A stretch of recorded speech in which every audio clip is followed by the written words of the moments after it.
Най-голямото предимство на тракторите Кубота е, че са произведени в Япония, което гарантира тяхната здравина, надежност и високо качество. В това се убедиха земеделски производители от района на Русе, които присъстваха на демонстрация, организирана от фирма Кубота България и нейният дистрибутор Agritrade BG ООД.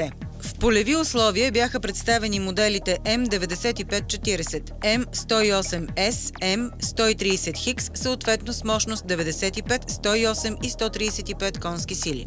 В момента в земеделието се търсят основно точно тези модели трактори, като 95 конски сили е една универсална машина, която става както за всички дейности, оран, дисковане, така става и за окопаване. 108 конски сили по същия начин е една универсална машина, която земеделците могат да я използват за разнородни дейности. 130 конски сили, това е един нов модел, който бе представен в края на миналата, началото на тази година. При него предимствата са това, че има едно нововведение в самия трактор, това е памет на оборотите, така че не е необходимо всеки път земеделеца да настройва своите обороти в зависимост от дейността. Този нов модел е с PowerShift автоматизирана скоростна кутия, която извършва превключване на предавките под товар по време на работа.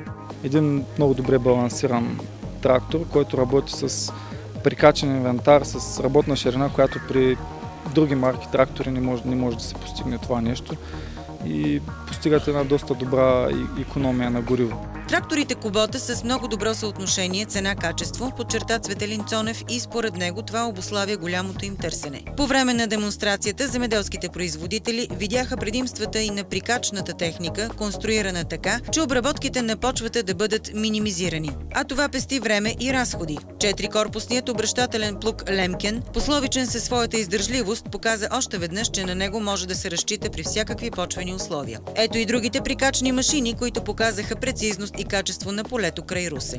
Първата машина, която показахме, беше на дисковата брана на Лемкен с самостоятелни дискове, Рубин 9.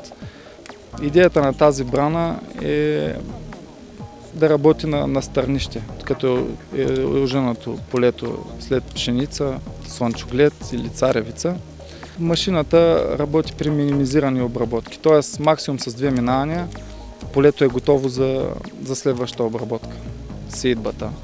Култиватора или компактора, представен на фирмата SMS, работи както пролетно време върху оран, така и есенно време след дисковане или предсеитбена оран. Пак за подготовка преди сеитба.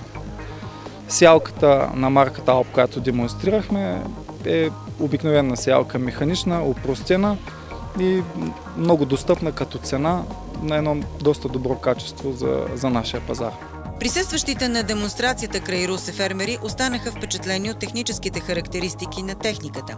Определено всички модели на Кубота са атрактивни и достатъчно добре впечатляващи. Имаме 3 трактора.